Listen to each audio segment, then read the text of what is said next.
Hello friends, welcome back to our channel. तो जैसा कि eternal first son in law के लास्ट एपिसोड हम सभी ने देखा था कि कैसे वूज़ो ने ब्लड डेमन को मार मार के उसका भरता बना दिया था, जिसकी वजह से वो बेचारा अधमरा हो जाता है और डर के मारे वो अपनी सारी जहर की शीशियां वूज़ो को दे देता है, जिसे देखकर वूज़ो काफी खुश होता है क्योंकि उसके पास अब इतनी सारी बोटल्स थी जिसकी वजह से वो किसी भी डिवाइन इन्वेस्टमेंट स्टेज के वॉरियर को इजीली डिफीट कर सकता था। लेकिन तभी पीछे से डाई याओ वूज़ो को आवाज देते हुए उसकी हेल्प करने के लिए कहती है। क्योंकि वो नीचे लेटी हुई थी इसीलिए उसे देखकर वूज़ो के मुंह से पानी आने लगता है और वो तुरंत ही भागकर उसकी मजाज करने के लिए जाने लगता है। लेकिन जैसा कि लड़कों का हमेशा ही लड़कियां काट देती हैं, यहाँ भी वूज़ो का कट जाता है क्योंकि डाई याओ तुरंत ही स्पीड में आके उसकी सारी पॉइजन की बोटल्स उससे छीन लेती है। क्योंकि ब्लड डीमन के पॉइजन का इफेक्ट लास्ट लॉन्ग नहीं होता है, इसीलिए डाई याओ बहुत देर पहले ही रिकवर हो चुकी थी। लेकिन अब जैसे ही वूज़ो को ये समझ में आता है कि डाई याओ ने उसकी फीलिंग्स के साथ ही नहीं खेला है बल्कि उसकी बोतलें भी चुरा ली हैं, तो वो उसके पीछे पड़ जाता है और उससे अपनी बोतल्स वापस मांगने लगता है। जिस पर वो कहती है कि अगर तुम्हें चाहिए हो तो पकड़ के दिखाओ। जिसके बाद इन दोनों का चुहा बिल्ली का खेल स्टार्ट हो जाता है। लेकिन काफी देर बाद मेहनत करने के बाद भी वो जो अपनी बोतल डाई याओ से वापस नहीं ले पाता है, जिस पर डाई याओ उसी पर हंसने लगती है और कहती है कि तुम तो बस इतनी ही देर में थक गए। जिस पर अब थक हार के वो उससे पूछ ही लेता है कि आखिर उसने यहाँ उसे क्यों बुलाया था। जिस पर वो उसे बताती है कि उसने तो यहाँ बस उसे कुछ पैसे कमाने के लिए बुलाया था। इस बात को सुनते ही वो थोड़ा सतर्क हो जाता है और सोचता है कि वैसे भी उसे भी डिवाइन इन्वेस्टमेंट स्टेज के लिए ब्रेक थ्रू करना है, इसके लिए उसे अपनी लिक्विड एनर्जी को वापस से रिस्टोर करना होगा। इसीलिए वो उसे आगे बोलने के लिए कहता है। जिस पर डाई याओ उसे बताती है कि कोई इंसान है जो कि स्ट्रेंज डिजीज से सफर कर रहा है और वो ये जानती है कि वूज़ो हर प्रकार के डिजीज को इलनेस को इजीली क्योर कर सकता है। इसीलिए वो हर बार की तरह ही वूज़ो को इस बार भी इस काम के लिए 300 टेल्स ऑफर करती है। यहाँ पर टेल्स और कॉइन्स का मतलब एक ही होता है, इसलिए कंफ्यूज होने की जरूरत नहीं है। डाई याओ के 300 टेल्स के ऑफर को वूज़ो तुरंत ही रिजेक्ट कर देता है। इस पर डाई याओ थोड़ा हैरान हो जाती है और उसे लगता है कि शायद वूज़ो को अपनी मेडिकल आर्ट के बारे में अच्छे तरीके से पता लग चुका है कि उसकी कितनी वैल्यू है। इसीलिए वो वूज़ो से पूछती है कि वो कितना प्राइस चार्ज करना चाहता है। जिस पर वूज़ो उसे बताता है कि तुमने जितना भी प्राइस मुझे पहले पे किया था अब मैं उससे ज्यादा चार्ज करूंगा। और वो बताता है कि उसे इसके लिए कम से कम तो 1000 टेल्स चाहिए होंगे। 1000 टेल्स तो वो ऐसे बोल रहा था कि मानो वो 1000 टेल्स ना हो, $1000 हो। इसीलिए डाई याओ मनी मन हंसते हुए सोचती है कि ये तो अभी भी वही बेवकूफ वूज़ो है। ये भले ही शरीर से स्ट्रॉन्गर बन चुका है लेकिन दिमाग से तो ये अब भी डम्बो ही है। इसीलिए वो ऐसा प्रिटेंड करती है कि मानो उसे मजबूरी में इतने पैसे देने पड़ रहे हैं और फिर लंबी सांस लेते हुए वूज़ो की डील को डन कर देती है। जिस पर वूज़ो ऐसे खुश हो जाता है कि मानो उसने पूरी दुनिया जीत रखी हो। अब इतनी छलांगे मारने के बाद वूज़ो डाई याओ से कहता है कि क्या जिग्ज़ एकेडमी में उसका कोई स्पाई है, क्योंकि वो कुंग के पास अपना एक मैसेज पहुंचाना चाहता है। तो डाई याओ कहती है कि जिग्ज़ एकेडमी में लॉर्ड मो पहले से ही मौजूद है, तो ये काम तुम उनसे क्यों नहीं करवाते हो। जिस पर वूज़ो मना कर देता है क्योंकि वो लॉर्ड मो को इस काम के लिए परेशान नहीं करना चाहता था। लेकिन हकीकत तो ये थी वो लॉर्ड मो को ये पता नहीं लगने देना चाहता था कि रिंग ऑफ टाओ को वो पहले निगल चुका है, क्योंकि अगर उन्हें पता लगा तो वो उसे सूली पर चढ़ा देंगे। और डाई याओ भी उसकी बात मानते हुए उसका ये काम करने के लिए रेडी हो जाती है। डाई याओ उसके इस खतरनाक काम को करने के लिए इतनी आसानी से मान गई, इसी से वो समझ जाता है कि डाई याओ जितनी कमजोर दिखती है ये उतनी कमजोर नहीं है। तभी डाई याओ वो से उस ब्लड डीमन को वहीं उसके पास छोड़ देने के लिए कहती है,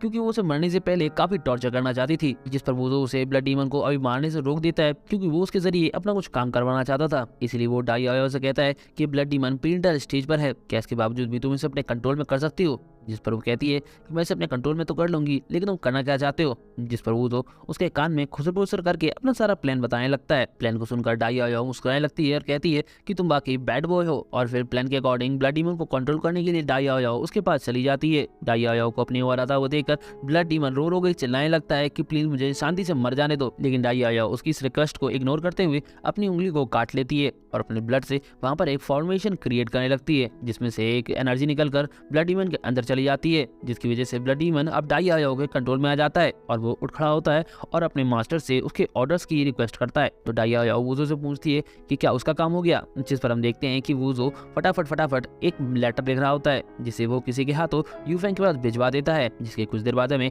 स्प्रिंग बीच पवेलियन को दिखाया जाता है, जहाँ लियू की हालत यूफेंग ने धो के बिल्कुल धोबी के कपड़ों की तरह कर दी थी। इतना ही नहीं, वो लियू को टीस मारते हुए कहता है कि तुम मेरे सामने ना ही लिटरेचर मैच हो और ना ही डुअल बैटल में, इसलिए फटाफट हार मान जाओ, मेरे लिए ब्यूटी से इंतजार कर रही हैं। जिस पर लियू भी उसे गालियां देते हुए वहां से भागने लगता है और कहता है कि मेरी जिंदगी अभी खत्म नहीं हुई है, भले ही मैं आज हार चुका हूँ लेकिन मैं फिर से वापस आऊंगा। अब जैसे ही वहां से लियू दम दबाकर भाग जाता है तो वहां स्प्रिंग बीच पवेलियन की लड़कियां आ जाती हैं जो कि लियू को चारों तरफ से घेर लेती हैं और उसे कहती हैं कि तुम तो मेरे ड्रीम लवर हो, आज की रात तुम्हारे लिए मेरी तरफ से फ्री होगी। इस पर यूफेंग मनी मन वूज़ो को थैंक यू बोलता है क्योंकि वूज़ो ने ही उसे ये अजीबोगरीब किताब दी थी जिसकी वजह से वो यहाँ पर अच्छी सी परफॉर्मेंस दे पाया। तभी वहाँ खड़े लोग यूफेंग की खुशियों में खलल डालने के लिए उसे अपना लीडर बना लेते हैं और ब्लड डीमन को पकड़ने के लिए उसके कमांड्स का वेट करने लगते हैं। जिस पर एक वॉरियर सभी को बताता है कि सुनने में ऐसा आया है है कि स्प्रिंग व्हील्स पवेलियन के अंदर ही ब्लड डीमन मौजूद है, जिस पर यू फैंग कॉन्फिडेंटली जवाब देता है कि तुम लोगों को इतना परेशान होने की जरूरत नहीं है, मेरे पास पहले ही एक प्लान है, इसलिए ये सब मुझ पर छोड़ दो। लेकिन हम देखते हैं कि अंदर ही अंदर बेचारा रोए जा रहा था और सोच रहा था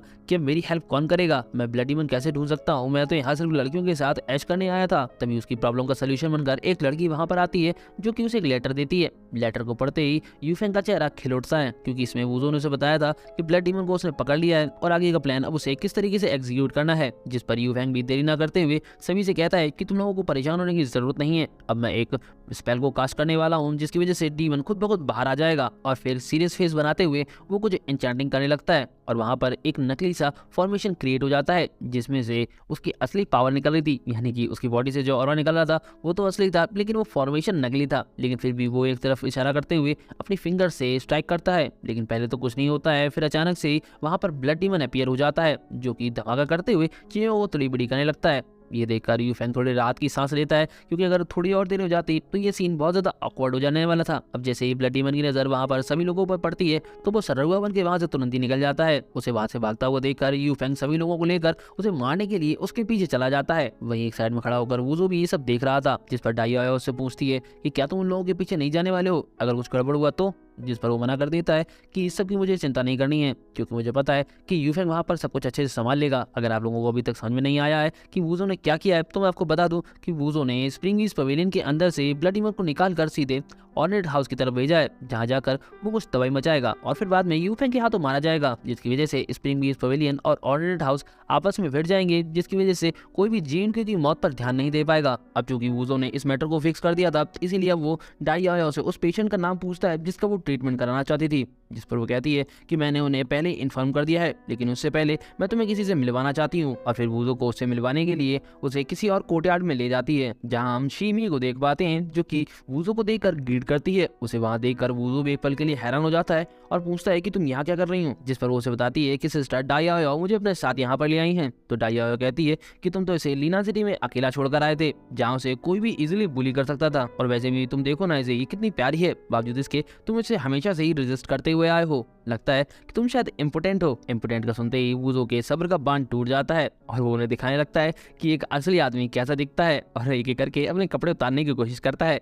जिस पर शीमी उसे तुरंत ही रोक लेती है और फिर गले रख के कहती है कि मास्टर अभी सूरज उगा हुआ है, लोगों में देख रहे हैं, हम ये सब रात को करेंगे। इन दोनों की हरकतें देखकर डाइया मुस्कुराते हुए कहती है कि ये लड़का खुद को प्रूव करने के लिए बहुत ज्यादा उतावला है, वहीं ये लड़की भी कुछ कम नहीं है। उसके इतना कहते ही ये एपिसोड यहीं खत्म हो जाता है। वीडियो पसंद आई हो तो लाइक शेयर और कमेंट करना ना भूलें। Thanks for watching.